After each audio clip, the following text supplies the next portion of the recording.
சாப்பிட்டியா? இளநீ சாப்பிட்டியா? இளநீ நீ சாப்பிட்டியா இல்லையா? நீ சாப்பிட்டியா இல்லையா சொல்லு.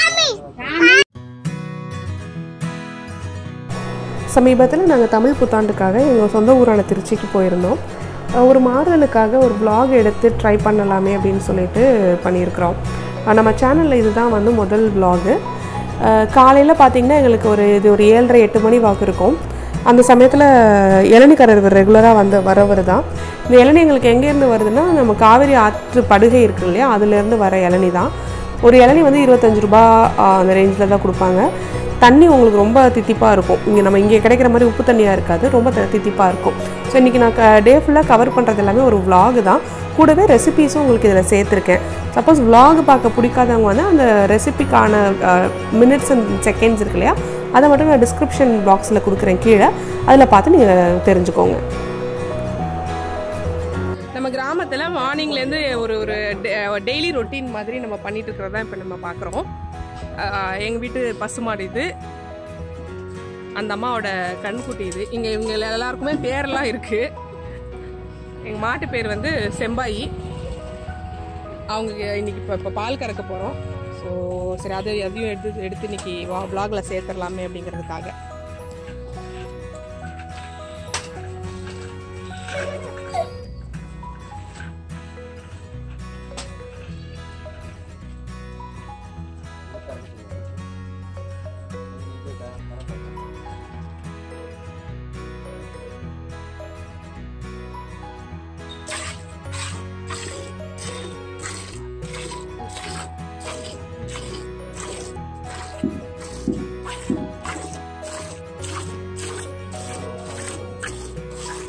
பால் கறக்கிறவங்க என்னோட சிஸ்டர். ஸோ இந்த மாடெல்லாம் அவங்க தான் டேக் கேர் பண்ணிக்கிறாங்க. அவங்களும் அப்பாவும் தான் டேக் கேர் பண்ணிக்கிறாங்க.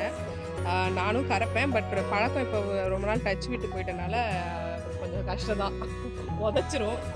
அது இந்த மாடு வந்து இவங்களோட பெட்டு. இவங்களை தவிர வேற யாரையும் பால் கறக்க விடாது இவங்க. இந்த மேடம் தான் செவ்வாய். இவங்க கொம்பு ஒரு டிசைனாக இருக்கும். இவங்களை வந்து பிரியாவை தவிர வேற யாராவது பால் கறக்க ட்ரை பண்ணாங்கன்னா, இவர் வந்து எங்க வீட்டு குட்டீஸ் நம்பர் 1. சொல்லு, என்ன ஸ்டாண்டர்ட் படிக்கிறீங்க சொல்லுங்க? அவர் வந்து KG 2லேருந்து இப்போ ஃபர்ஸ்ட் ஸ்டாண்டர்ட் ப்ரமோட் ஆயிருக்காரு. அதை தான் சொல்ல வராரு. குட்டீஸ் நம்பர் 2 வந்து கொஞ்சம் பிஸியாக இருக்கிறாரு. அவங்களால நம்ம இன்னைக்கு ஃபுல்லாக நம்ம பார்க்க போகிற vlogல அவங்களெல்லாம் கவர் பண்ணிடுறேன் நான். சென்னையில் செய்ய முடியாத சில டிஷ்ஷஸ் வந்து எப்போதுமே ஊருக்கு போனால் அம்மா ஸ்பெஷலாக செய்வாங்க. அதில் ஒன்று வந்து இந்த இடியாப்பம். இது வந்து அந்த இட்லி செய்து அதுக்கப்புறம் இடியாப்பம் புளியறது. அதுதான் இன்றைக்கி பிரேக்ஃபாஸ்ட்டு.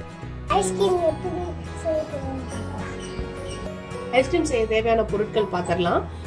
இது வந்து அமுல் விப்பிங் க்ரீம். இது வந்து 30% ஃபேட் உள்ள அந்த ரெட் கலர் டெட்ரா பேக் உள்ள க்ரீம். இது ஃபேட் வந்து எந்த அளவுக்கு நீங்கள் ஜாஸ்தி இருக்கோ, இப்போ 35-40 அந்த பர்சன்ட்லாம் உங்களுக்கு கிடைச்சதுன்னா நீங்கள் அதை யூஸ் பண்ணிக்கோங்க. பட் இந்தியாவில் அது ரெடிலி அவைலபிள் கிடையாது. இதுதான் இருக்கிறதுலே வந்துட்டு மில்க் ஃபேட் இருக்கிற, டெய்ரி ஃபேட் இருக்கிற ஒரு க்ரீம். ஸோ இது வந்து 250 to 300 ml எடுத்துக்கலாம். இன்னைக்கு நான் ஃப்ளேவரிங்க்கு வந்து 2 ஐஸ்கிரீம் செய்ய போகிறேன். ஒன்று வந்து மேங்கோ, இன்னொன்று வந்து காஃபி. இது 2 அவைலபிள் வீட்டில் நம்மளுக்கு இன்னைக்கு இருக்கிறதுனால எடுத்துக்கிறோம்.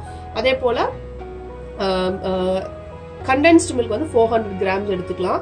நான் இன்னைக்கு மில்க் மேட் பிராண்டோட எடுத்துக்கிறேன். நீங்கள் எது வேணாலும் அமுல் எடுத்துக்கலாம். ஏன்னா எது உங்களுக்கு அவைலபிளாக இருக்கோ அதை நீங்கள் எடுத்துக்கலாம். இது வந்து 400 grams. இப்போ இதெல்லாம் நம்ம ப்ரிப்பரேஷன் நம்ம எடுத்து வச்சிருக்க முன்னாடி நம்ம பீட்டர் இருக்குல்ல, பீட்டரையும் நம்ம எந்த பேன்ல இல்லை பவுலில் வந்து பீட் பண்ண போகிறோமோ அது ரெண்டையும் ஃப்ரிட்ஜில் வந்து செட் பண்ணி வச்சுருங்க. அப்போனா கொஞ்சம் உங்களுக்கு க்ரீம் வந்துட்டு உங்களுக்கு ஃப்ளஃபி ஆகிட்டு சீக்கிரம் கிடைக்கும். இப்போ இந்த க்ரீமை வந்து நம்ம நல்லா வந்து பீட் பண்ணிக்க வேண்டியதுதான். நல்லா ஃப்ளஃபியாக, நல்லா ஸ்டிஃப் பீக்ஸ்ன்னு சொல்லுவாங்க. அந்த ஸ்டிஃப் பீக்ஸ் வர வரைக்கும் பீட் பண்ணிக்கலாம். ஐஸ்கிரீம்ங்கிறது வந்து பொதுவாகவே குழந்தைங்களுக்குலாம் ரொம்ப பிடிச்ச உணவுனால வீட்டில் குட்டி பசங்களாம் இருந்தாங்கன்னா அவங்களையும் இன்வால்வ் பண்ணிக்கோங்க. ஸோ அவங்களும் இஷ்டமாக செய்வாங்க. இப்போ எங்கள் வீட்டு குட்டீஸ் வந்து இதை செய்ய போகிறாரு.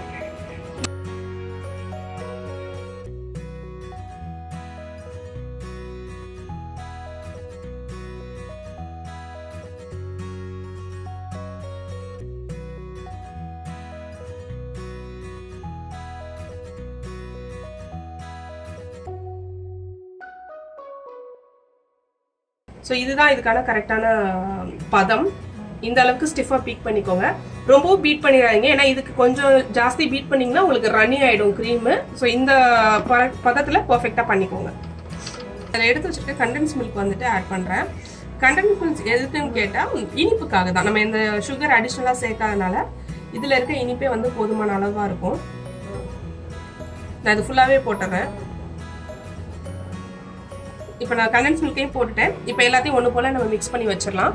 இதுக்கப்புறம் வந்து நம்ம தனி 2 டிவிஷனாக எடுத்துக்க போகிறோம். ஒன்று வந்து மேங்கோ போட்டு செய்ய போகிறோம், இன்னொன்று வந்து காஃபி போட்டு செய்ய போகிறோம். நீங்கள் என்ன ஃப்ளேவரில் வேணாலும் செஞ்சுக்கலாம். ஸ்ட்ராபெரி இருந்ததுன்னா ஸ்ட்ராபெரி பழத்தை வந்துட்டு பியூரே பண்ணி நீங்கள் சேர்த்துக்கலாம்.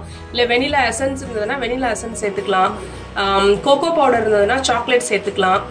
ஓரியோ குக்கீஸ் இருக்கு இல்லையா, ஓரியோ குக்கீஸ் இருந்தது அதை மிக்சியில் போட்டு ஒரு பல்ஸ் பண்ணி அதையும் போட்டு ஓரியோ குக்கீஸ் ஐஸ்கிரீம் செய்யலாம். ஸோ இது ரொம்ப வாசட்டைலானது. ஸோ இதுதான் பேஸ். இந்த 2 இதையும் நம்ம ரெடி பண்ணிட்டு என்ன ஃப்ளேவரிங் வேணாலும் நீங்கள் இடையில சேர்த்துக்கலாம். இதில் மேங்கோ பியூரி நம்ம எடுத்து வச்சிருக்கோம் இல்லையா, இந்த பியூரி வந்து இதில் சேர்த்துடலாம்.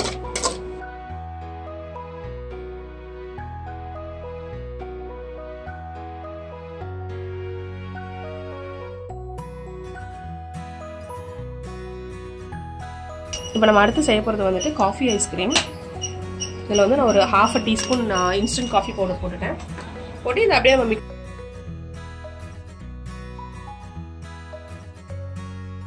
ஸோ நம்ம coffee ice cream and mango ice cream தயார். இது ரெண்டையும் நான் இப்போ வந்துட்டு சின்ன சின்ன கண்டெய்னர்ஸில் போட்டு ஃப்ரீசரில் வைக்கிற மாதிரி வச்சிடறேன். நம்ம உங்களுக்கு காமிக்கிறேன். நான் 2 கண்டெய்னரில் போட்டு வச்சுருக்கேன். இது வந்துட்டு மேங்கோ ஐஸ்கிரீம், இன்னொன்று வந்துட்டு காஃபி ஐஸ்கிரீம்.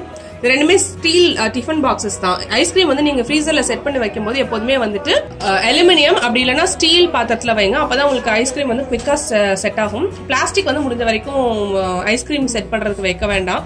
ஏன்னா செட்டிங் டைம் வந்து ஜாஸ்தி ஆகும். அது ஒரு சின்ன டிப் தான் உங்களுக்கு சொல்லணும்னு விருப்பப்பட்டேன். இப்போ நம்ம செட்டான ஃபினிஷ் பண்ண ஐஸ்கிரீமை வந்துட்டு நம்ம ஃப்ரீசர்ல வச்சுட்டு 5 to 6 hours இல்லைன்னா ஓவர் நைட் செட் பண்ண விட்டுட்டு அப்புறம் எடுத்து நம்ம சாப்பிட வேண்டியது. நம்ம இதுல எடுத்து திரும்பலாம் வந்து பீட் பண்ண வேண்டியது அந்த மாதிரி எல்லாம் தேவை இருக்காது. டைரக்டா 5 to 6 hours இல்லை ஓவர் நைட் ஃப்ரீஸ் பண்ணிட்டு எடுத்து நம்ம சாப்பிட்டுக்கலாம்.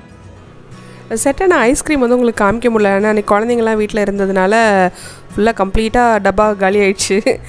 கண்டிப்பாக இன்னொரு நாள் வந்து உங்களுக்கு டீட்டெயிலாக வந்து 2-3 ஃப்ளேவர்ஸ் இதே மாதிரி ஐஸ்கிரீம் செய்து காமிக்கிறேன். இன்னொரு வீடியோ நான் எடுத்து வச்சுருக்கேன், சீக்கிரமே நான் அப்லோட் பண்ணுறேன். அது வந்துட்டு ஸ்க்ராட்ச்லேருந்து எப்படி ஐஸ்கிரீம் வந்து நம்ம செய்யாதுன்னு அது கூடிய சீக்கிரம் இன்னொரு வீடியோவாக நான் அப்லோட் பண்ணுறேன். அடுத்து சாமி கும்பிட்ற ஈவெண்ட் இருந்ததுனால அதுக்கு ப்ரிப்பேர் ஆக ஆரம்பித்தாச்சு. இது வந்து பூர்ண கொழுக்கட்டை. பச்சரிசி மாவு வந்து இடிச்சிட்டு தேங்காய் வெல்லம் வச்சுட்டு பூரணம் மாதிரி செய்துட்டு அதுக்கப்புறம் அவிக்கிற கொழுக்கட்டை இது பொதுவாக திருச்சி பகுதியில் வந்துட்டு அந்த சமயபுரம் மாரியம்மனுக்காக செய்கிறது. அந்த சண்டே வந்து கஞ்சி காய்ச்சிட்டு அது ஒரு ஈவெண்ட் மாதிரி செய்வாங்க. இந்த கொழுக்கட்டை இதெல்லாம் செய்து சாமிக்கு படைப்பாங்க. ஸோ அதுதான் அடுத்த ஈவெண்ட்டாக அன்றைக்கி போயிட்டு இருந்தது.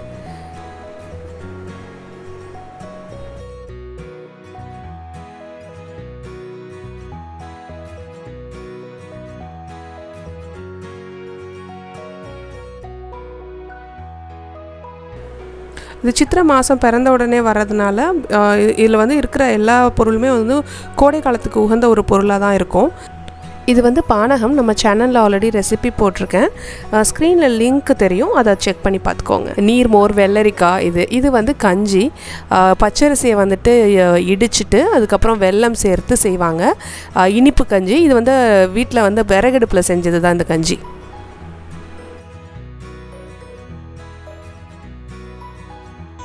இது எங்க வீட்டு காலக்கண்ணு. பசுமாடு மேய போயிருக்கு. ஒரு கெடேரி கண்ணு இருக்கு. கெடேரி கண்ணுனா கேர்ள் பேபி பசுமாடு, ஃபியூச்சர் பசுமாடு அங்க இருக்குது. அதோட அம்மா இன்னும் வரல, மேய்ச்சலுக்கு போயிருக்கு. இதுதான் நம்ம கட்டுத்தர. அது மாடு கண்ணு எதுவா இருந்தாலும் நம்ம கட்டி போடுற இடம். அங்க வந்து அந்த ஓரத்துல நான் இப்ப கை காமிக்கிறது வந்து குப்பைக்குழின்னு சொல்லுவாங்க. அதாவது மாட்டு சாணம் இல்லை நம்ம வைக்கல் சாப்பிட்டுட்டு இருக்கிறது வேஸ்ட் அது எல்லாமே வந்து அங்கே தான் ஸ்டோர் பண்ணுவாங்க. அது வந்து ஆர்கானிக், கம்ப்ளீட்லி 100% ஆர்கானிக் குப்பை, அந்த காம்போஸ்ட் மாதிரி தான். இதை வந்து வருஷம் முடிகிற சமயத்தில் வயலில் கொண்டு போய் போட்டுருவாங்க. அப்படி இல்லைன்னா நம்ம வீட்டில் வளர்க்க கூட செடிகளுக்கு போட்டுடலாம். நம்ம இன்னைக்கு வந்துட்டு ஒரு பாரம்பரியமான ஒரு விஷயம் பண்ண போறோம். அது நிறைய பேருக்கு தெரியுமா தெரியாதாங்கிறது தெரியல. எங்க ஃபேமிலியில எங்க அம்மா கடை வரைக்கும் தான் தெரியும். சரி, அம்மாவுக்கு அப்புறம் தெரியாம போயிடக்கூடாதுங்கிறதுக்காக நான் உங்களுக்கு ஒன்று சொல்லித்தர போறேன். இன்னைக்கு காகித பெட்டி. இன்னைக்கு தாங்க நோ பிளாஸ்டிக்லாம் வந்திருக்கு. நம்மளுக்கு வந்துட்டு ஆதி காலத்துல எல்லாம் பிளாஸ்டிக்ன்ற ஒரு பொருளே இல்லாம இருந்தது. ஸோ அந்த காலத்துல வந்துட்டு காகித பெட்டி, காகித தாம்பூலம் இதெல்லாம் தான் யூஸ் பண்ணியிருக்கிறாங்க. வீட்டில் வந்து வேஸ்ட்டாக கிடைக்கிற பேப்பர்லாம் இருக்கும் இல்லையா, அதெல்லாம் ஊற வச்சு பதப்படுத்தி அதை ஒரு பொருளா செய்தாங்க. வாங்க இன்னைக்கு அது எப்படி செய்யறது அப்படின்றது பார்ப்போம். இந்த மாதிரி குழந்தைங்க இப்போ ஸ்கூல் முடிஞ்சிச்சு, அது மாதிரி பேப்பர்ஸ்லாம் நம்மளுக்கு நிறைய இருக்கும் இல்லையா, வேஸ்ட் பேப்பர்ஸ் எல்லாம். இந்த வேஸ்ட் பேப்பர்ஸ்லாம் நம்ம வந்துட்டு கிழிச்சிட்டு இந்த மாதிரி நம்மளுக்கு எதெல்லாம் தேவை இல்லையோ அதை வந்து பொடிசா நான் வந்து கட் பண்ணிக்கிறேன். இந்த மாதிரி கிழிச்சுக்கிறேன், சும்மா கையாலே கிழிச்சுக்கலாம். கிழிச்சிட்டு தண்ணியில போட்டு ஒரு நாள் நைட் ஃபுல்லா ஊற வைக்கணும். 24 hours ஊற வச்சுட்டேன். நான் ஆல்ரெடி உங்களுக்கு எடுத்து வச்சிருக்கேன், ஊற வச்சிருக்கேன். ஊற வச்சு எடுத்ததுக்கு அப்புறம் அது இந்த மாதிரி தான் இருக்கும், இந்த காகித தாள் எல்லாம். அது கூடவே நம்ம இன்னைக்கு இது வந்து ஒரு 24 hours ஊறி இருக்கு, 24 மணி நேரம் ஊறி இருக்கு. இதுல வந்து குழந்தைங்களோட நோட் இந்த பாருங்க, 4 line note, checked note, so இதெல்லாம் வேஸ்டா இருந்ததும் அந்த பேப்பர்ஸ், கொஞ்சம் நியூஸ் பேப்பர்ஸும் வேஸ்டா இருந்தது. இந்த பாருங்க, இதெல்லாம் நியூஸ் பேப்பர்ஸ். இந்த நியூஸ் பேப்பர்லாம் வந்து கொஞ்சம் சீக்கிரமா உங்களுக்கு ஊறிடும். வேற இந்த பேப்பர் வந்து கொஞ்சம் ஊறதுக்கு டைம் ஆகும். ஸோ 24 hours வச்சுக்கலாம் நம்ம இது. அதே போல அடுத்தது வந்துட்டு நம்மளுக்கு தேவையானது வெந்தயம். வெந்தயம் வந்து ஒரு 2 கைப்பிடி எடுத்து ஊற வச்சிருக்கு. இது ஒரு 4லேருந்து 5 மணி நேரம் ஊற வச்சுக்கலாம் வெந்தயத்தை. நம்ம ஊற வச்சுட்டு இப்போ நம்ம அந்த ஊற வச்ச தாள் இருக்கு இல்லையா, இந்த தாளெல்லாம் தண்ணி நல்லா வந்து நம்ம பிழிஞ்சிடணும். இப்படி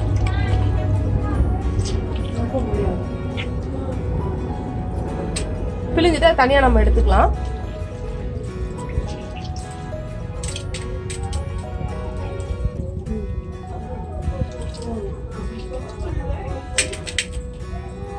தண்ணி வந்து ரொம்ப நீங்க வந்துட்டு கம்ப்ளீட்டா புழிஞ்சிட வேணாம். நம்மளுக்கு இந்த அளவுக்கு தண்ணி ஈரம் வேணும், மாய்ஸ்சர். அதை நம்ம இதை வந்து நம்ம அடுத்தது பேஸ்ட் மாதிரி ஆக்கணும். அதனால ஃபுல்லா கம்ப்ளீட்டா புழிஞ்சிடாதீங்க. இதை வந்து புழிஞ்சதை வந்துட்டு ஆட்டுக்கல் இருக்கு இல்லையா, ஆட்டுக்கல்ல போட்டுடலாம்.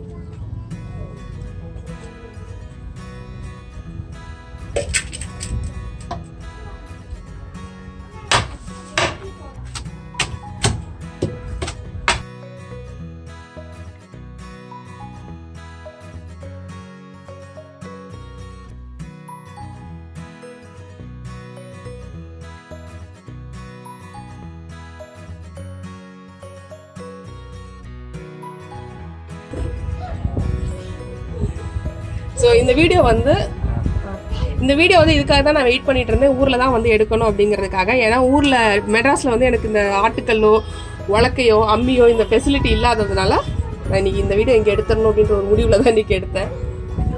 ஆட்டுக்கல் இல்லாதவங்க என்ன பண்ணலாம்னா கிரைண்டரில் வந்து நம்ம ட்ரை பண்ணலாம். ஓரளவுக்கு நம்ம நல்லா ஊற வச்சுட்டு கிரைண்டரில் இல்லை மிக்சியில் போட்டு பேஸ்ட் பண்ணிக்கலாம். ஆனால் இது வந்து எங்கள் அம்மாலாம் வந்து உலக்க ஆட்டுக்கல் இதில் 2ல தான் போட்டு இடிப்பாங்க. உதிரி உதிரியா ஆனதுக்கு அப்புறம் ஆட்டுக்கல் குழவிய வச்சுட்டு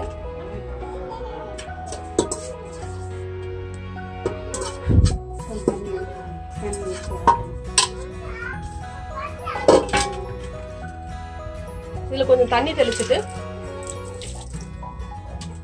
நம்ம இப்படி ஆட்டிட வேண்டியதான்.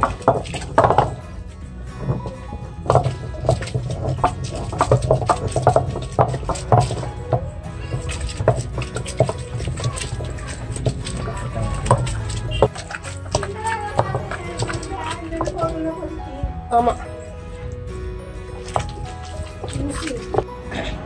ஊற வச்சு அரைச்சோம் இல்லையா, ஆட்டுக்கல்ல போட்டு இடிச்சு அரைச்ச பேப்பர் வந்து காகிதம் இப்படி தான் இருக்கு. இந்த தாழ்லாம் போட்டது இந்த பதத்துக்கு அரைச்சிக்கோங்க. இது பார்த்தா நல்லா உங்களுக்கு உருண்டை பிடிக்கிற மாதிரி வரும். இதுதான் பதம். இது அதே போல் நம்ம வெந்தயம் வச்சிருந்தோம் இல்லையா தனியாக, அதையும் இந்த மாதிரி மைய அரைச்சி எடுத்துக்கணும் வெந்தயத்தை. அப்புறம் உங்களுக்கு தேவையானது என்னென்னா, எதில் உங்களுக்கு எந்த மாதிரி ஷேப்பில் வேணுமோ அதுக்கான மோல்டு எடுத்து வச்சுக்கலாம். இப்போ நான் வந்து இந்த இதெல்லாம் எடுத்து வச்சுருக்கோம் நாங்கள். ஒரு சொம்பு, அப்புறம் அன்யூஸ்டு பிளாஸ்டிக் கப்பு, அப்புறம் தாம்பூலம் மாதிரி செய்கிறதுக்கு வந்து இந்த பிளேட்டு, இந்த மாதிரியான பிளேட்ஸு, அப்புறம் ஓவல், உங்களுக்கு என்ன வேணுமோ என்ன ஷேப்ஸ் வேணுமோ அதுக்கு தகுந்த மாதிரி நீங்கள் மோல்ட்ஸ் எடுத்து வச்சுக்கலாம். அப்புறம் வந்துட்டு உங்களுக்கு வேஸ்ட்டாக இருக்கிற காட்டன் துணிகள், வேஷ்டியோ இல்லை இந்த மாதிரி பழைய புடவைகளோ இருந்ததுன்னா அதுவும் நீங்கள் எடுத்துக்கலாம். ஏன்னா இப்போ நம்ம என்ன பண்ண போகிறோம்னா இந்த இதை வந்து இதில் மிக்ஸ் பண்ணிட போகிறோம். வெந்தயத்தை வந்து நம்ம காகித தாளோட மிக்ஸ் பண்ணிவிட்டு இந்த புடவை இருக்கு இல்லையா, அந்த பழைய துணி இதை நனைச்சிட்டு எந்த மோல்டில் வேணுமோ, ஒரு கேஸ் நம்ம இந்த டப்பா எடுக்கிறோன்னா இது மேலே ஈரத்தை நனைச்சிட்டு இதை போட்டுட்டு இதுக்கு மேலே நம்ம இந்த கூழை வந்து வச்சு பேஸ்ட் வச்சு நம்ம குடிப்போம். அது எப்படி பண்ணுறதுன்னு பார்த்துடலாம் வாங்க. நம்ம இந்த வெந்தயத்தையும் பேப்பர் தாள் நம்ம வச்சுருந்தோம் இல்லையா, அந்த தாளையும் போட்டு இந்த கூழ் மாதிரி கலந்துடலாம். உங்களுக்கு ரொம்ப பிசுப்பாக தெரிஞ்சதுன்னா இன்னும் காகிதத்தாள் வந்து ஆட் பண்ணணுன்ற பக்குவம் தெரியணும். இப்போ எனக்கு இன்னும் பிசுன்னு தான் இருக்குது.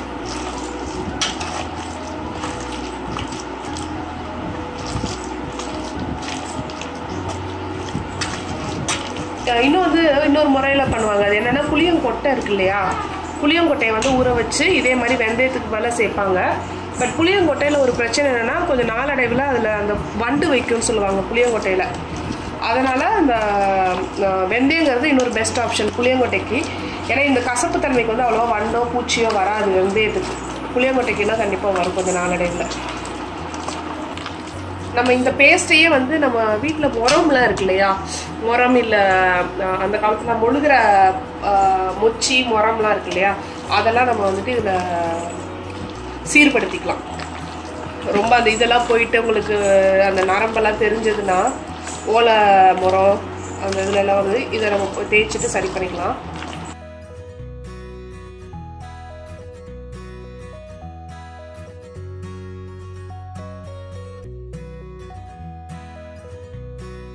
இப்போ நான் வந்து அரைச்சி வச்சிருந்த காய், இந்த தாள், அப்புறம் வெந்தயம், இது ரெண்டுக்கும் ஒன்றா சேர்த்து கலரியாச்சு. நாங்கள் இந்த பெரிய பேட்சாக பண்ணுறோம், அதனால் கொஞ்சம் நிறையா இருக்குது. உங்களுக்கு கொஞ்சம் தான் இருக்குது ஆக்சஸ் பேப்பர் இருக்குன்னா நீங்கள் அதுக்கு தகுந்த மாதிரி கொஞ்சமாக பண்ணிக்கோங்க. வெந்தயம் வந்து ஒரு 2-3 டேபிள் ஸ்பூன் போட்டால் போதும். இப்போ நாங்கள் பெரிய லெவலில் பண்ணுறதுனால எனக்கு இந்த பாத்திரத்தில் 3/4 பாத்திரம் இருக்குது. நீங்கள் அரைச்சி பேஸ்ட் பண்ணி இது ரெண்டுத்தையும் கலந்ததுக்கப்புறம் இங்கே பாருங்கள் எவ்வளோ வளன்னு இருக்குன்னு பாருங்கள். ஸ்மூத்தாக இருக்கும், இந்த அளவுக்கு ஸ்மூத்தாக இருக்கும் பாருங்கள். ஸோ இதுதான் நம்மளுக்கு இந்த பக்கம் இந்த திக்னஸ் இருக்கும் ரெண்டுத்தையும் கலந்ததுக்கப்புறம். இதே மாதிரி இந்த மாதிரி ரெடி பண்ணி வச்சுக்கணும் நம்ம பாத்திரத்தில். எந்த இதில் நம்ம மோல்டு எடுக்க போகிறோமோ எதெல்லாம் நம்ம செய்ய போகிறோமோ அதுக்கான மோல்டை வந்து நம்ம ஈர துணி போட்டு, பழைய துணியை போட்டு ஒரு வேஷ்டியோ ஒரு புடவையோ எடுத்துகிட்டு சுற்றி வச்சுக்கலாம். இதில் நாங்கள் ஒரு 3 பிளேட் வச்சுருக்கோம். இங்கே 2 சின்ன கிண்ணி மாதிரி வச்சுருக்குறோம். அந்த சைடு அம்மா செய்கிறாங்க, இந்த பக்கம் நான் பண்ணுறாங்க அவங்க செய்கிற மாதிரி.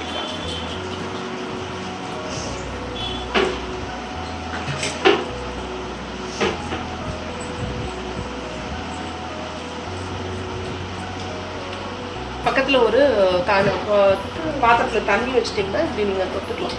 இது வந்து ஸ்மூத் பண்ணுறதுக்கு நல்லா திக்காகவே கொடுங்க. ஏன்னா காஞ்சா உங்களுக்கு இன்னும் மெல்லிஸாகும். திக்காக கொடுத்துட்டுங்க நல்லா. ஸோ இது பிளாஸ்டிக்கான ஒரு நல்ல ஆல்டர்னேட்டு, கூடவே ஒரு அப்சைக்கிள் பண்ணக்கூடிய ஒரு ப்ராடக்ட்டும், ஒரு நல்ல ஒரு டிஐஒய் காலத்துக்கும் கிடக்கக்கூடிய ஒரு பொருள். இது எல்லாமே ஃபினிஷ்டு ப்ராடக்ட் இப்படி தான் இருக்கும். இதை நம்ம எடுத்துகிட்டு போயிட்டு இந்த மாதிரி செய்து வச்ச பாத்திரங்களை வந்து ஒரு 3-4 நாள் நல்ல வெயிலில் காய வைக்கணும். தண்ணி படுங்க, இது ஏன்னா பேப்பருங்கிறதுனால தண்ணி மட்டும் இதில் படக்கூடாது. நீங்கள் ஸ்டோர் பண்ண வைக்கக்கூடிய பொருட்களும் வந்து சாலிடான பொருட்கள், ஒரு இஞ்சி, பூண்டு, வெங்காயம் அந்த மாதிரி ஸ்டோர் பண்ணி வச்சுக்கலாம். இது நீங்கள் பெயிண்ட் பண்ணி அப்சைக்கிள் பண்ணி நீங்கள் எப்படி வேணாலும் இந்த இதை யூஸ் பண்ணிக்கலாம்.